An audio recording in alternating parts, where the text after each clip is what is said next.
오늘 눈이 많이 내렸죠? 예, 어떠십니까? 예, 어린이들은 낭만이지만 어른들은 현실이죠, 현실. 어린 시절에 눈 오는 거 너무 좋아했고 또 눈이 녹아가지고 어는 걸 좋아했어요. 그래서 집에 있는 같이 사는 다른 분들이 다니는 길을 어떻게 하면 얼려볼까 이런 생각을 했던 어린 시절이 기억이 나는데요. 커보니까 그렇게 하면 안 된다라는 것을 알았던 그런 순간입니다. 이렇게 날씨가 갑자기 추워지거나 하면 삶을 마감하시는 분들이 많이 계십니다. 온도의 변화, 또 습도의 변화 이런 것들이 건강에 아주 민감하게 작용해서 그동안 잘 버티시다가 세상을 떠나시거나 아니면 갑자기 세상을 떠나시는 분들이 많이 있죠. 우리의 삶에서 죽음이라는 것이 되게 멀게 느껴지지만 순간순간 우리 가까이에 다가오는 죽음의 그림자와 죽음에 대해서 생각하는 것이 우리의 삶입니다. 여러분, 죽음은 좋은 것입니까? 아니면 안 좋고 나쁜 것입니까? 대답을 보류하시겠습니까? 죽음은 나쁜 거죠. 왜냐하면 우리의 삶의 단절을 일으키기 때문입니다. 사랑하는 우리의 가족들, 부모님들, 또 형제들, 또 성도들을 떠나보내는 것은 우리 가운데 육체적인 그리고 커다란 단절을 일으킵니다. 더 이상 얼굴을 마주할 수도 없고 함께 이야기 나눌 수도 없고 함께 같이 기도할 수도 없고 서로의 그 끈끈한 정과 사랑을 나눌 수 없는 그 단절됨을 보면서 우리는 슬픔을 느낍니다. 또한 죽음은 우리 가운데 두려움을 일으킵니다. 나도 죽는구나. 죽을 수 있구나가 아니라 죽는구나. 그런 삶이 내게 언제 임하게 될까? 이런 생각을 하면서 우리에게 두려움을 일으키기도 하죠. 또 죽음이 왜 나쁘냐면 아직 써야 될 은행에 잔고도 많이 남아있고 가야 할 것도 많고 할 일도 많은데 이제 못하게 되는구나. 이런 것 때문에 죽음은 나쁜 것입니다. 또 우리를 미지의 세계로 또 불가지론의 세계로 몰아가기 때문에 죽음은 결코 좋은 것이라고 할 수 없습니다. 하지만 동시에 죽음은 우리에게 좋은 것입니다. 왜냐하면 이 땅에서의 모든 고통과 고민과 근심과 걱정과 아픔을 끝내기 때문입니다. 이 땅에 사는 것이 좋다고 하지만 좋은 순간은 잠깐이고 그 좋은 기억이 우리에게 커다랗게 기억이 되고 각인되어서 그렇지 우리의 삶의 순간순간들을 보면 고통과 노력과 애씀과 근심과 걱정과 아픔의 순간이라는 것을 세월을 많이 살아오신 분들은 공감하실 겁니다. 그래서 이 모든 고통과 고민을 빨리 끝내고 평안히 쉬고 싶다라는 생각을 갖기도 하죠. 그리고 이런 면에서 죽음은 쉬는 것이기 때문에 참 좋은 것이죠. 그런데 또 하나 좋은 이유는 죽음은 죽음으로써 끝나고 우리를 파멸시키고 멸망시키는 것이 아니라 이 죽음보다 더욱더 강력한 부활의 소망이 있기 때문에 그 소망 안에서 우리에게 생명을 주기 때문에 죽음은 우리 가운데 유익하고 좋은 것인 줄 믿습니다. 메멘토 모리라는 말을 혹시 들어보셨습니까? 이 말은 죽음을 기억하라 라는 말입니다. 이 말이 언제 시작되었냐면 로마 시대 때 시작되었다고 그렇게 보고 있는데요. 로마 시대 때 원정 그런 전투에서 승리하고 개선하는 장군이 시가행진을 할 때 노예를 시켜가지고 뒤에서 이렇게 외치도록 만들었다고 합니다. 메멘토 모리를 크게 외치게 만드는 것이죠. 죽음을 기억하라. 개선한 장군이 왜 죽음을 기억해야 됩니까? 전쟁에서 이겼다고 너무 우쭐대지 말라. 오늘은 개선 장군이지만 언젠가 너도 죽는다. 그러니까 겸손하게 행동하라 라는 의미에서 이 메멘토 모리가 시작되었다고 말합니다. 그리고 중세 수돈 시대를 지나면서 수도사들이 서로를 만날 때 했던 인사가 메멘토 모리라고 합니다. 여러분, 중세나 아니면 근대에 넘어오면서 서재에 이렇게 해골이 있는 것들을 아마 그림이나 영화 장면에서 보셨을 거예요. 그죠? 우리나라 어르신들은 자기 서재에 해골을 놓나요? 안 놓죠. 절대 안 놓죠. 이거는 정말 부정탈 일이죠. 절대 하면 안 되는 거죠. 그런데 중세시대 그리고 또 근대에 오면서까지 귀족들이나 아니면 부유한 상인들이나 지식인들은 자신의 서재에 해골을 놔두는 일들을 했습니다. 왜냐하면 그걸 보면서 죽음의 때를 준비하는 것이죠.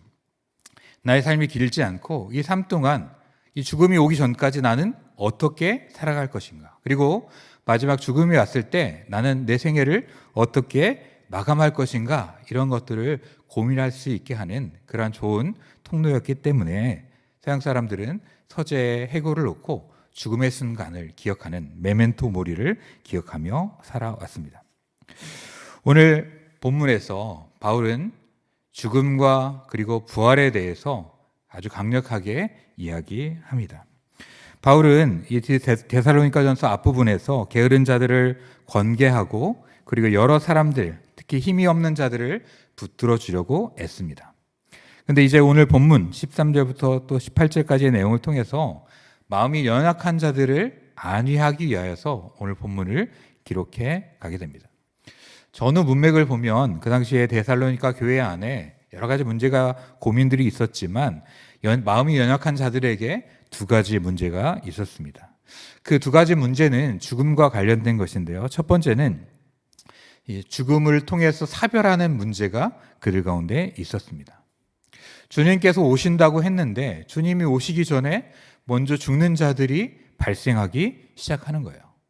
주님이 오시기 전에 죽은 그들은 괜찮을까? 죽은 그들에게 어떤 일들이 일어날까라는 고민이 그들 가운데 실제적으로 있었습니다. 그리고 두 번째 문제는 죽음은 결국 심판인데 심판날에 나는 준비되어 있는가? 그리고 나는 무엇을 위해 살 것인가? 이러한 실제적인 두 가지 고민이 있었습니다. 사별을 통해서 먼저 죽은 자들과의 그런 단절들, 또한 그들은 괜찮은가라는 고민, 또한 죽음을 통해서 심판이 이루어질 텐데 그 심판 가운데 나는 안전한 것인가라는 고민이 그들 가운데 있었던 것이죠. 그래서 바울은 이 문제에 대해서 분명하고 확실한 답을 주기 위해서 데살로니가 전서 4장 이 후반부에 죽음에 대해서 그리고 부활에 대해서 재림에 대해서 말하고 있습니다. 특별히 부활에 대해서, 재림에 대해서 고린도전서 15장에도 말씀을 하고 있는데 거기보다는 되게 간소하고 간략하게 이야기하고 있지만 고린도전서 15장과 괴를 같이 하는 그 말씀을 통해서 바울이 분명히 전하고자 하는 바가 있었고, 또한 우리가 이 말씀을 통해서 죽음에 대해서, 부활에 대해서, 그리고 주의 재림에 대해서 성경이 주는 위로와 도전을 받는 귀한 시간이 되기를 주의 이름으로 축원합니다. 먼저 무엇보다도 죽음은 우리에게 소망입니다. 세상 사람들은 죽음이 결코 복이다라고 생각하지 않고 죽음은 모든 것들이 끝장나는 삶의 마지막의 순간이라고 생각하고 죽음은 두려움이라고 생각하고 있습니다. 인간은 반드시 죽게 되어 있습니다. 한번 죽는 것은 사람에게 정해진 것이고 그 외에는 심판이 있다라고 성경은 말씀하고 있습니다. 하지만 모든 사람들을 주관하고 그리고 모든 사람들을 벗어나게 할 수 없었던, 극복하지만 결코 극복할 수 없었던 이 죽음의 문제를 극복하는 놀라운 사건이 발생했습니다. 그건 다른 것이 아니라 바로 예수 그리스도께서 죽으실 뿐만 아니라 죽은 지 사흘 만에 부활하심으로 말미암아서 사람들이 결코 극복할 수 없었던 그 죽음을 부활로 말미암아 극복하고 죽음을 이기시는 승리를 많은 사람들 가운데 가져왔고 부활의 첫 열매가 되셨기 때문입니다. 죽음은 사람들에게 저주이며 그리고 심판이며 끝이었지만 더 이상 죽음이 끝이 아니고 죽음을 이기는 더욱더 강력한 능력이, 강력한 생명이 있다는 것을 예수님께서 보여주신 것이죠. 죽음의 권세는 실로 대단했습니다. 로마서 6장 23절에 보면 죄의 싹은 사망이다 라고 말합니다. 히브리서 9장 27절에 보면 한 번 죽는 것은 사람에게 정하신 것이요 그 후에는 심판이 있다라고 말하는 것이죠. 모든 사람은 죽음을 극복하지 못하고 성경에 있는 모든 인물들이 다양하게 하나님 앞에서 귀한 모습으로 살기도 하고 악한 모습으로 살기도 하고 다양한 모습을 살았지만 결국은 다 죽어서 바울이 말하는 그 시대까지 이르게 된 것이죠. 하지만 이 죽음을 이기시는 예수 그리스도의 승리가 예수님의 부활로 말미암아 많은 사람들에게 주어졌습니다. 대표적인 말씀이 로마서 8장 1절과 2절인데 같이 한번 읽어보겠습니다. 시작. 그러므로 이제 그리스도 예수 안에 있는 자에게는 결코 정죄함이 없나니 이는 그리스도 예수 안에 있는 생명의 성령의 법이 죄와 사망의 법에서 너를 해방하였습니다. 아멘. 사람들이 벗어날 수 없는 죄책감, 정죄함으로부터 벗어나는 능력, 또한 사망의 법, 사망의 권세에서 벗어날 수 있는 그 능력이 예수 그리스도 안에서 주어졌고 생명의 성령의 법으로 말미암아 믿는 자들에게 주어진 것이죠.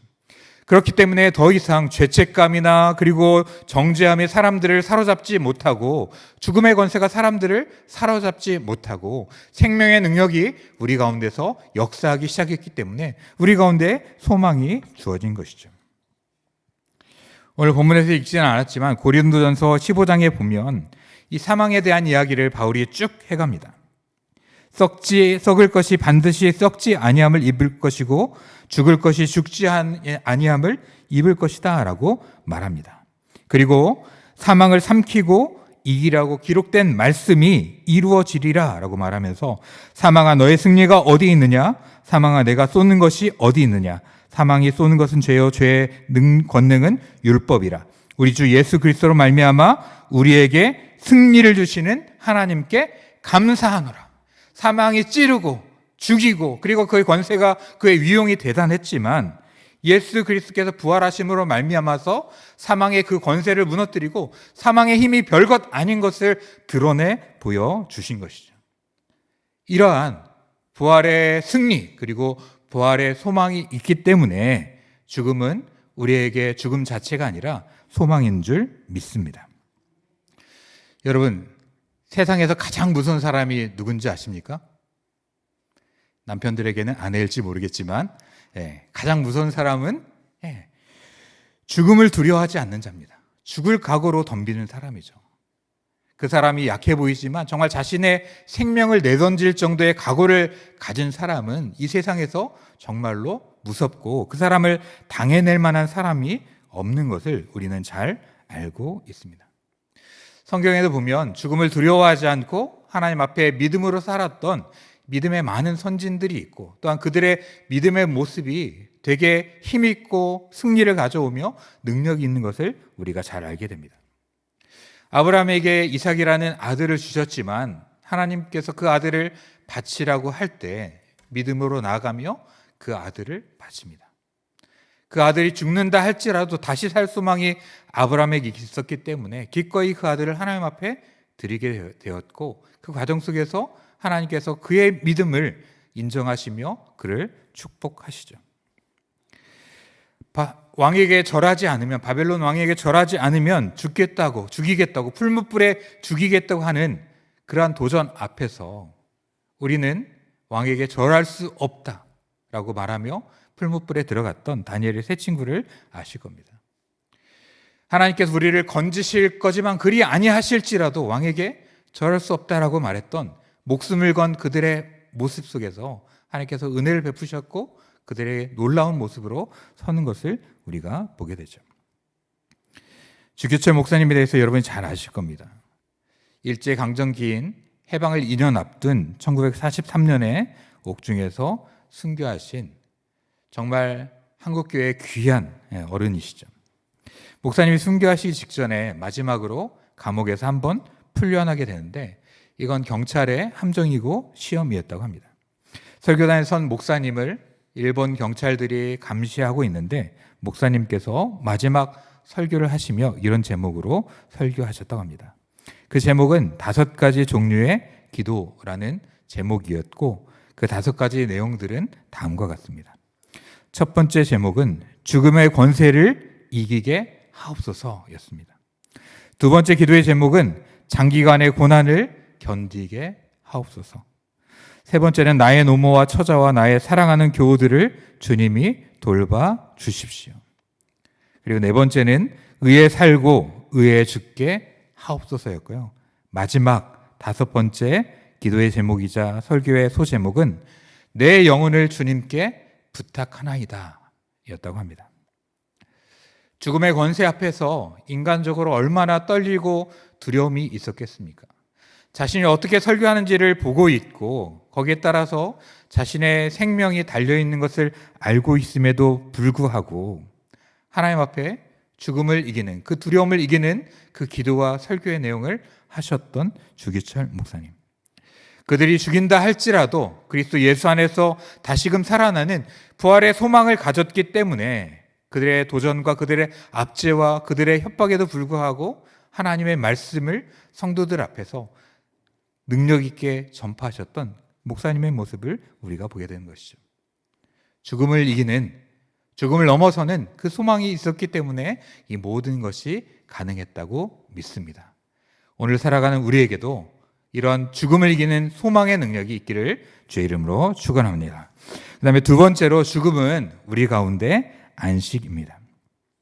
사는 날 동안 아무리 많은 업적을 이루었다 할지라도 모든 것이 끝나면 그 모든 것들이 무의로 돌아가게 됩니다.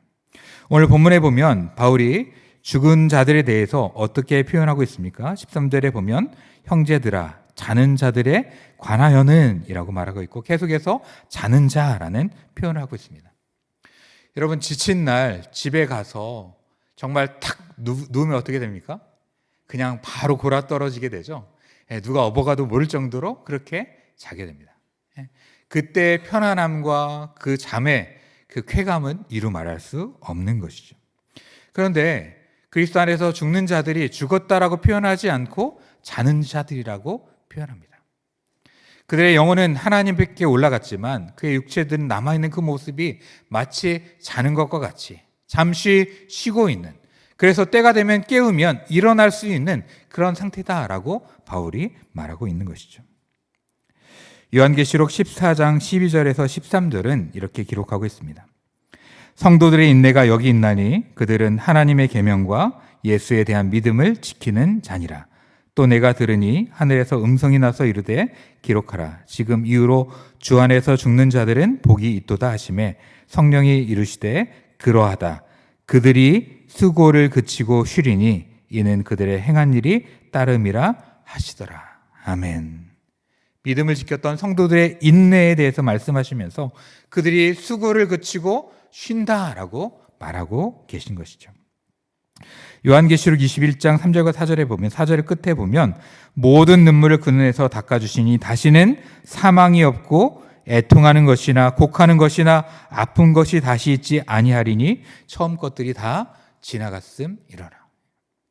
이 땅에 살아가는 그 모든 고통들을 그치게 하시고 그들의 모든 수고를 그치게 하시면서 쉬게 하는 것, 이것이 바로 그리스도 안에서의 죽음의 의미인 줄 믿습니다. 그렇기 때문에 죽음은 두려움이나 단절이나 우리 가운데 그 심판만이 아니라 죽음은 우리 가운데 안식이 되는 것이죠. 이 땅에서 주의 이름으로 말미암아서 열심히 수고하며 애쓰며 살아갔던 우리의 삶이 주 안에서, 죽음 안에서 안식을 얻게 되고 쉼을 얻게 되는 것이죠. 더 이상 사망이나 애통하는 것이나 곡하는 것이나 아픈 것이나 근심이나 염려나 그 모든 것들을 그치게 하시고 주 안에서 안식하게 하시는 것, 이것이 바로 그리스도 예수 안에서의 죽음의 의미인 것이고, 이렇게 안식하는 자들을 바울이 자는 자들이라고 표현하고 있는 것이죠. 그렇기 때문에 죽음은 우리 가운데 안식이 되는 줄 믿습니다. 마지막 세 번째로 죽음은 새 생명의 시작입니다. 바울은 주 안에서 죽은 성도들이 예수님과 함께 같이 살아나게 될 것을 말씀하고 있습니다. 오늘 본문에 보면 크게 세 번에 걸쳐서 함께라는 말이 등장하고 있습니다. 자신들의 가까운 믿음의 사람들이 죽음으로 말미암아서 그리스도에게서 단절이 되고 그리고 살아있는 믿는 성도들에게서 단절이 되며 끊어진 것은 아닌가라고 생각하는 그들에게 결코 그들이 끊어지지 않았다라고 말하고 있는 것이죠. 그들이 죽는 순간 부활하신 그리스도께서 그들의 영혼을 붙들으시며 그들과 함께 계셨고, 그리고 그들이 주님께서 재림하시는 그날 먼저 부활하게 된다라고 말합니다. 그리고 먼저 부활한 그들을 살아있는 자들이 뒤따르게 되면서 우리가 더 이상 단절되지 않고 그리스도 예수 안에서 함께 하나 되고 그리고 함께 생명을 누린다라는 것이 바울의 주요한 논지인 것이죠. 하나님의 약속 안에서 부활의 소망과 천국의 소망이 그들 가운데 있고 그들보다 먼저 죽었던 자들 그리고 죽음에 대해서 근심하고 염려하는 그들에게 그리스도가 너희와 결코 단절된 적이 없고 그리스도께서 함께 그들과 죽으셨고 그리고 함께 부활하셨고 그리고 또한 그리스도께서 다시 재림하실 때 그들을 먼저 살리시고 그리고 너희도 그들을 뒤따라 갈 것이다 라고 말씀하고 계신 것이죠. 사망이 결코 우리를 갈라놓지 못합니다. 사망이 결코 주님과 우리의 관계를 끊어내지 못하고 사망이 먼저 죽은 자들과 우리의 관계를 끊어내지 못하는 것이죠. 그리스도의 부활 안에서 그리스도의 재림 안에서 다시금 온전한 생명을 얻는 그 순간이 분명하게 있음을 우리 가운데 말씀해 주고 있습니다. 그래서 고린도전서 15장 57절에 우리 주 예수 그리스도로 말미암아 우리에게 승리를 주시는 하나님께 감사하다라고 바울이 말하고 있습니다. 바울은 고린도전서 15장 19절에서 다시 살아남이 없다면 우리가 가장 어리석은 자다, 우리가 가장 불쌍한 자다라고 말하고 있는 것이죠. 하지만 우리에게 죽음이 죽음으로써 끝나는 것이 아니라 우리에게 다시금 살아남이 있고 생명이 있고 또한 그 죄의 권능과 죽음의 권능을 이기는 승리가 우리 가운데 있기 때문에 너희들이 그런 문제로 인해서 두려워하지 말고 염려하지 말고 소망 가운데 살아갈 것을 우리 가운데 권면하고 있습니다. 그러면 우리는 어떻게 살아야 할까요? 고린도전서 15장 58절은 이렇게 말씀합니다. 그러므로 내 사랑하는 형제들아 견실하며 흔들리지 말고 항상 주의 일에 더욱 힘쓰는 자들이 되라. 이는 너희 수고가 주 안에서 헛되지 않은 줄 알미라. 아멘. 우리에게 부활의 소망이 있기 때문에 우리의 수고가 결코 헛되지 않기 때문에 우리가 견실하게 서 있기를 바울이 부탁하고 있습니다.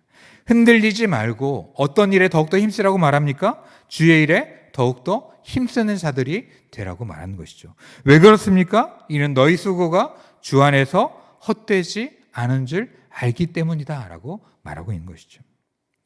우리가 이 땅에서 살아가며 믿음 가운데서 행하는 것, 세상 사람들과는 다르게 우리의 시간과 그리고 우리의 물질과 또 우리의 마음을 들였던 그 모든 것들이 세상 사람들 보기에는 하찮아 보이고 아무런 가치가 없는 것 같지만 결코 그렇지 않다라는 것이죠. 주 안에서 우리가 수고하고 애쓰며 우리의 마음을 드리고 우리의 물질을 드리고 우리의 시간을 드리는 것을 하나님께서 기억하시며 귀하게 보시고 결코 헛되지 않게 만들기 때문에 너희가 이 부활의 확실한 소망 가운데서 견실하게 흔들리지 말고 그리고 더욱더 항상 주의 일에 힘쓰는 자가 되라고 권면하고 있습니다. 뿐만 아니라 오늘 본문 데살로니가전서 4장 18절에 보면 그러므로 이러한 말로 서로 위로하라 라고 성경은 기록하고 있습니다. 부활의 소망이, 부활의 능력이 우리 가운데 위로가 되는 줄 믿습니다. 여러분, 힘든 순간에 어떻게 버텨오시고 어떻게 사셨습니까? 힘든 순간에 그런 생각들이 들어요. 저도 종종 그런데 하나님께서 빨리 나의 생애를 좀 맞춰주시면 좋겠다 라는 생각이 들다가도 그러면 나의 아내와 남은 내 자식은 어떻게 하는가 라는 생각이 들면서 다시 현실의 인식을 하게 되는데 그 안에서 분명한 소망이 있고 나의 고통의 순간들, 힘든 순간들이 결코 무의로 그치지 않고 가치 없는 것이 아니라 주 안에서 가치 있는 것이고 주님께서 나를 바라보고 계시고 하늘에 있는 하나님과 함께하는 많은 믿음의 선진들이 나를 응원하고 있고 그 고통과 어려움의 순간들을 잘 이겨내고 그 순간들이 결코 길지 아니하고 결국은 안식하는 순간 그리고 하나님의 영광스러운 모습 앞에 서는 순간이 있으니까 열심히 달려가라 라고 응원하고 있는 줄 믿습니다. 이 땅을 살아가며 힘들고 고달프고 어렵고 마음이 상하는 순간들이 있을 겁니다. 하지만 우리에게는 부활의 소망이 있는 줄 믿습니다. 또한 우리를 도우시는 성령님이 계신 줄 믿습니다. 뿐만 아니라 이 부활의 소망을 가진 우리가 서로를 격려하는 것이죠. 지금 이 수고가 주 안에서 결코 헛되지 않아. 내가 함께 기도해 줄게. 그리고 우리가 이 달려갈 길을 마치면 우리 가운데 영광의 면류관이 예비되어 있고 주님께서 우리의 모든 눈물을 닦아주시고 우리가 주 안에서 참된 안식을 누리는 그 순간이 있을 거야 라고 서로 위로하며 살아가는 것. 이것이 바로 바울이 데살로니가 교인들을 향해 했던 말이고 이 시대에 우리를 향한 말씀이고 하나님께서 우리를 향해 주시는 말씀인 줄 믿습니다.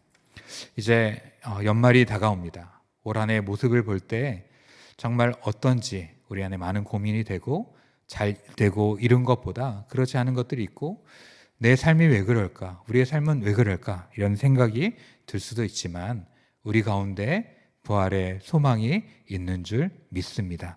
부활 안에 생명이 있는 줄 믿습니다. 그리고 우리의 이 땅에서의 수고가 결코 헛되지 않다는 하나님의 그 말씀을 기억하면서 서로 권면하며 더욱더 하나님의 일에 힘쓰는 저와 여러분이 될 수 있기를 주님의 이름으로 축원합니다. 같이 기도하겠습니다.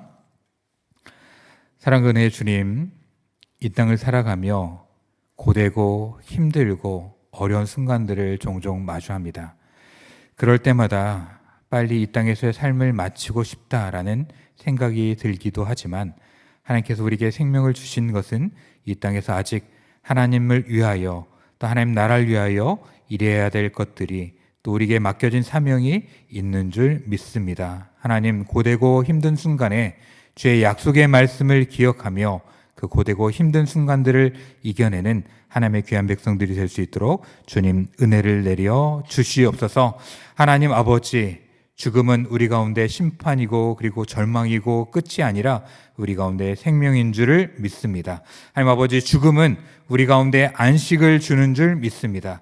또한 죽음은 그 죽음 너머에 새로운 생명을 주는 부활의 능력이 있는 줄 믿습니다. 그리스도 예수 안에 사는 자들은 이 부활의 소망을 가지고 살아야 될 줄 믿습니다. 순간순간 쉽지 않은 삶의 순간을 살아가는 성도들을 주님께서 기억하여 주시고 말씀으로 붙들어 주시며 부활의 소망 안에서 또한 재림의 그리스도 안에서 영광스럽게 우리가 다시 주 안에 서게 되는 그날을 바라보며 믿음으로 살아가는 주님의 귀한 백성들이 되게 하여 주시옵소서.